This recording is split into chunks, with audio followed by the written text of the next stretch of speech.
और प्रधानमंत्री नरेंद्र मोदी और राहुल गांधी को नोटिस जारी किया गया। निर्वाचन आयोग ने ये नोटिस भेजा है। 29 अप्रैल सुबह 11 बजे तक जवाब अब इस पर मांगा गया है। मामला क्या है वो भी बताते चले। आचार संहिता के उल्लंघन का ये मामला, जिसमें जवाब जो है वो मांगा गया है। जाति के नाम पर वोट मांगने को लेकर ये नोटिस इस वक्त, जिसमें जवाब अब आपको देना होगा। 29 अप्रैल तक ये वक्त दिया गया है।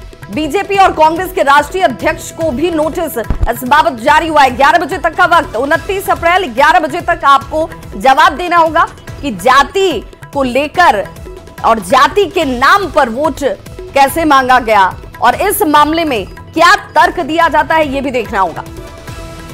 तो सख्ती निर्वाचन आयोग की तरफ से लगातार जारी है।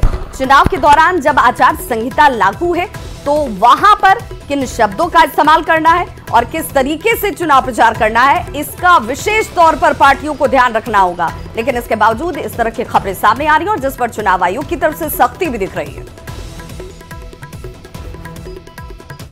और अगली बड़ी खबर से आपको जोड़ते चलें। यूट्यूबर मनीष कश्यप बीजेपी में शामिल हो चुके हैं। अपनी मां के कहने पर उनकी तरफ से यह कहा गया कि मां के कहने पर मैं बीजेपी में शामिल हो रहा हूं। मनोज तिवारी ने उन्हें पार्टी की सदस्यता दिलाई है, जिसकी तस्वीर आप इस वक्त देख पा रहे होंगे।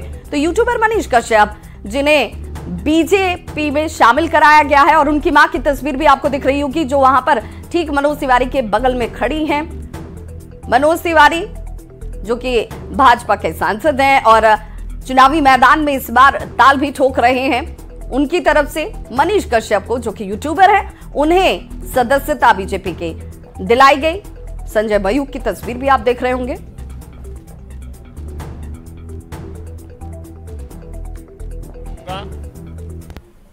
भारतीय जनता पार्टी ज्वाइन कर रहे हैं। उन्होंने भारतीय जनता पार्टी ज्वाइन किया।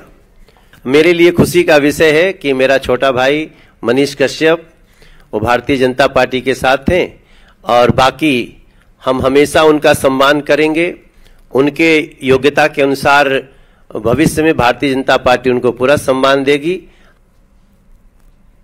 मनोज तिवारी भैया का बात नहीं काटना है। और नरेंद्र मोदी जी की माँ जो है फैन है पहले से ही, और नरेंद्र मोदी जी का वीडियो माँ हमेशा देखते रहती है। और नरेंद्र मोदी जी के नेतृत्व में माँ ने कहा कि मनीष, तुमको मैं मोदी जी के हाथों में सौंपती हूं, तुम जाओ उनके साथ देश को मजबूत करो और राष्ट्र विरोधी जो लोग हैं उनको तुम सामने लाओ, देश के सामने लाओ, और उनको जो है मतलब कि जो भी है, बस मेरे पास शब्द नहीं है कि मैं क्या कहूं। तो बीजेपी में मनीष कश्यप के शामिल होने के बाद मनीष कश्यप से खास बातचीत की संवाददाता विनीत सिंह की तरफ से की गई है। मैं अपनी मां की बातों को नहीं काट पाया, क्योंकि मुझे पता था जब मैं जेल में था, जब तेजस्वी यादव जी और उनकी सरकार ने मुझे जेल में डलवा दिया था, तो मां मेरी जब कष्ट झेल रही थी तो उनको कौन कौन से लोगों ने साथ दिया। जब मैं अंदर था तो मनोज भैया, संजय मयूख भैया, विनोद तावड़े सर, उसके सुशील मोदी जी, विजय सिन्हा जी, ऐसे ऐसे अनेकों लोगों ने साथ दिया। अगर किसी का नाम छूट जाए तो मैं माफी चाहता हूं। तो जब मनोज भैया का फोन आया माँ के पास, तो माँ ने बोला कि नहीं, उनका बात नहीं काटना है और मोदी जी के नेतृत्व में तुमको काम करना। अब बीजेपी के पक्ष में जो है आप चुनाव प्रचार करेंगे? मैं कभी भी बीजेपी के खिलाफ नहीं था।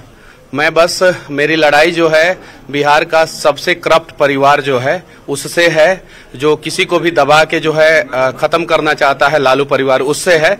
तो मेरी लड़ाई पहले भी थी, आज भी है और भविष्य में भी रहेगी। मनीष कश्यप की मां भी हमारे साथ है, उनसे हम बात करेंगे। जी, आप हमें बताइएगा कि मोदी जी की किस बात से आप प्रभावित हैं?